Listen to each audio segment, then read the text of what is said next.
శ్రీ గురుభ్యో నమః. శ్రీమాత్రే నమః. మా భక్తి టీవీని ప్రోత్సహిస్తున్నటువంటి మా ప్రేక్షకులందరికీ ధన్యవాదాలు తెలియజేస్తూ 21 సెప్టెంబర్ నుంచి 27 సెప్టెంబర్ వరకు గల కాలానికి రాశి ఫలితాలు తెలియచెప్పుకుందాము. ముందుగా గ్రహస్థితులు. గురువు గారు మిథున రాశిలో ఉన్నారు. చంద్ర శుక్ర కేతువులు సింహరాశిలో, రవి బుధులు కన్యా రాశిలో, కుజుడు తులారాశిలో, రాహు వచ్చేసి కుంభరాశిలో, అలాగే వక్రించిన శనిగారు మీనరాశిలో. గ్రహస్థితులు ఇలా ఉండగా వారాంతానికి వెళ్ళేటప్పటికీ చంద్రుని యొక్క స్థితి తన యొక్క నీచ స్థానమైనటువంటి వృశ్చిక రాశిలోకి వచ్చి ఉన్నది. ఇది ఒక్కటే గ్రహ మార్పు. అయితే ఈ వారంలో విశేషం ఏమిటి అంటే, ఆశ్వీజ మాసం ప్రారంభం అవుతూ 22వ తేదీ నుంచి అమ్మవారి యొక్క నవరాత్రులు జరుగుతాయి. ఇంకొక ముఖ్య విశేషం ఏంటంటే, వార ప్రారంభంలో చంద్ర శుక్ర రెండు గ్రహాల యొక్క కలయిక సింహ రాశిలో జరుగుతుంది. ఇది లలిత కళలకు కాణాచి అయినటువంటి అమ్మవారికి మనము ఎంతో ప్రార్థనా పూర్వకంగా నమస్కారాలు చేసుకోవచ్చు. చక్కగా అక్కడ లలిత కళలకి సంబంధించినటువంటి ఆ రెండు గ్రహాలు కూడా శుక్ర చంద్రులు కలిసి ఉన్నారు. ఈ కలయిక కళలని బాగా ఉద్ధరించేటటువంటి, కళలలో బాగా అభివృద్ధి కనిపించేటటువంటి కలయిక కాబట్టి అమ్మవారికి కళాకారులు చక్కటి పూజ చెయ్యండి. చాలా చాలా మీరు కళలలో వృద్ధి చెందుతారు. అంటే మిగతా వారు కూడా వృద్ధి చెందుతారు. అయితే ఇది చాలా చెప్పుకోదగ్గ విశేషం అన్నమాట. చంద్ర శుక్రుల కలయిక కళలకి చాలా ముఖ్యమైనటువంటి పెద్ద పీట వేస్తుంది కాబట్టి ఆ కాంబినేషను ఇక్కడ అమ్మవారి నవరాత్రులు కూడా కూడుకొని ఉన్నాయి కాబట్టి కళాకారులకి ప్రత్యేకంగా చెప్పడం జరుగుతోంది. మరింత భక్తి శ్రద్ధలతో అమ్మవారిని పూజించండి. మీరు కళలలో మరింతగా అభివృద్ధి చెందుతారు. అందరి మీద అమ్మవారి యొక్క కృపా కటాక్ష వీక్షణాలు ఉండాలని మరొకసారి కోరుకుంటూ ఈ వారం రాశి ఫలితాల్లోకి వెళ్దాం. ఇక గ్రహ సమ్మేళనాల యొక్క విశేషాంశాలు ఏమిటి అంటే, చంద్ర శుక్ర కేతువులు ఇక్కడ మనము లలిత కళలకి బాగా అనువుగా ఉంటుంది ఈ గ్రహస్థితి అని చెప్పుకున్నాం కదా, చంద్ర శుక్రులు. అలాగే రవి బుధులు, బుధాదిత్య యోగం, చాలా అద్భుతమైనటువంటి ఫలితాలు ఉంటాయి. ముఖ్యంగా వైద్య విధానంలో చాలా చక్కటి మార్పులు వచ్చి వైద్య విధానం బాగా అభివృద్ధి చెందుతుంది. వైద్యులు బాగుంటారు అని కూడా తెలియచెప్పచ్చు.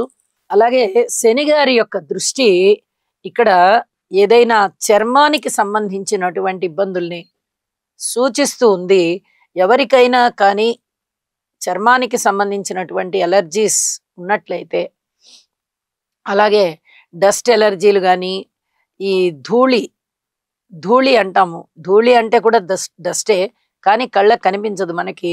బట్టలు అవి కొత్త బట్టలు తీసినప్పుడు కానీ, లేదా ఇంట్లో స్టాక్ చేసుకు ఉన్నటువంటి బట్టలు తీసినప్పుడు కానీ ఒక విధమైన ధూళి ప్రసరిస్తుంది. అలాంటి విషయాలప్పుడు కానీ ఎలర్జీ వచ్చేటటువంటి అవకాశం ఉంది. ఇలా ఎలర్జీస్ ఉన్నవారు కొద్దిగా జాగ్రత్త పడాలి అని చెప్పి తెలియజేస్తూ ఉన్నాను. ఇక గురువు గారి పంచమ దృష్టి కుజుని మీద ప్రసరిస్తోంది. అంటే కుజుడిలో ఉన్నటువంటి ఆ ఉగ్రత ఏదైనా ఉందా అంటే అది కొంచెం తగ్గే విధంగా కనిపిస్తోందన్నమాట. ఇవి గ్రహ సమ్మేళనాల యొక్క దృష్టుల యొక్క విశేషాంశాలు అని చెప్పి తెలియజెప్పుకుంటూ ఇక రాసుల్లోకి వెళ్దాం. మేషరాశి వారికి పంచమ స్థానంలో శుక్రాచార్యుల వారు బాగున్నారు. అలాగే షష్ఠ స్థానంలో రవి బుధులు బాగున్నారు. ఇక లాభస్థానంలో రాహు గారు బాగున్నారు. వెరసి 4 గ్రహాల యొక్క స్థితి సంచారము చాలా చాలా బాగుంది అని చెప్పి తెలియచెప్పడం జరుగుతోంది. అయితే వీరు భార్యాభర్తల అన్యోన్యత విషయంలో జాగ్రత్తగా ఉండాలి. అలాగే అన్నదమ్ముల సహాయ సహకారాల విషయంలో జాగ్రత్తగా ఉండాలి. అంటే ఎక్కువగా ఏది కూడా ఆశ పెట్టుకోకూడదు. ఇక స్థిర చరాస్తుల వృద్ధి కొరకు ఇంకా కొంచెం కష్టపడాల్సినటువంటి పరిస్థితి కనిపిస్తోంది. సంతానం బాగున్నారు. సంతానాన్ని గురించిన దిగులు పడాల్సిన పని లేదు అని చెప్పి తెలియచెప్పడం జరుగుతోంది. ఇక ధన ఆదాయానికి వచ్చినటువంటి నష్టం ఏమాత్రం లేదు.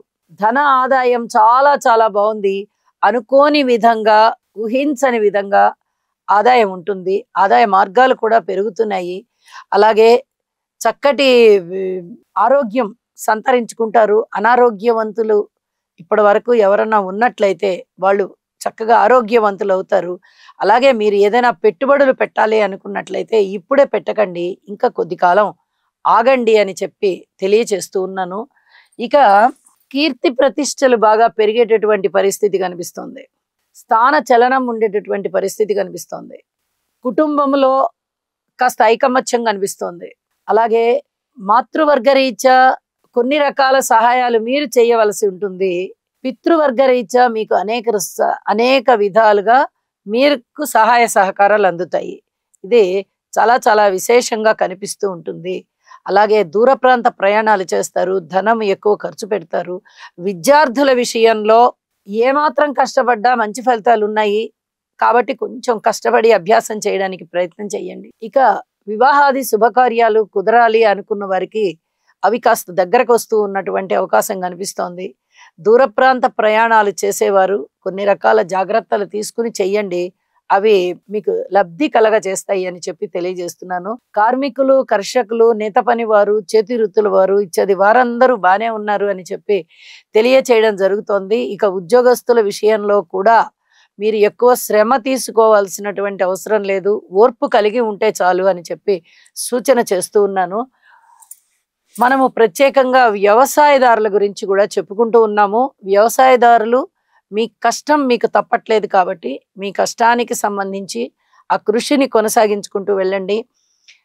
ప్రతి వారు కూడా స్త్రీలు కానీ పురుషులు కానీ ఈ రాశి వారు ఎవరైనా సరే లలితా సహస్రనామ స్తోత్ర పారాయణాలు చెయ్యండి, అద్భుతమైన ఫలితాలు ఉంటాయి అని చెప్పి తెలియజేస్తూ ఉన్నాను. ఇక వారాంతంలోకి వెళ్ళేటప్పటికీ చంద్రుని యొక్క స్థితి అష్టమంలోకి వచ్చి ఉన్నది. ఇది అంతగా శుభ ఫలితాలను ఇచ్చేటటువంటి స్థితి కాదు కాబట్టి ఇక వార ప్రారంభంలో ఉన్న ఫలితాలే వారాంతంలో కూడా కొనసాగుతాయి అని చెప్పి తెలియజేస్తూ ఉన్నాను. పరిహారం విషయంలో లలితా సహస్రనామ స్తోత్ర పరిహారం తప్పకుండా పఠిస్తూ నవగ్రహ స్తోత్ర పారాయణాలు చెయ్యండి. అమ్మవారికి పూజలు చేసుకోండి, మీ చేతనైనట్టుగా చేసుకోండి. భక్తి ప్రధానం అని చెప్పి తెలియజేస్తూ ఉన్నాను. శుభం. రవిగ్రహ అనుకూలత కొరకు జపాకుసుమ సంకాశం కాశ్యపేయం మహాద్యుతిం తమోరిం సర్వపాపఘ్నం ప్రణతోస్మి దివాకరం. ఓం హ్రాం హ్రీం హ్రౌం సహ సూర్యాయ నమః. బుధగ్రహం యొక్క అనుకూలత కొరకు ప్రియంగు కలికాశ్యామం రూపేణ ప్రతిమం బుధం సౌమ్యం సౌమ్యగుణోపేతం తం బుధం ప్రణమామ్యహం. ఓం బ్రాం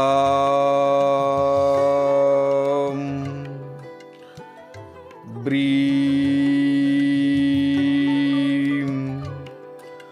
బ్రౌం సహ బుధాయ నమః.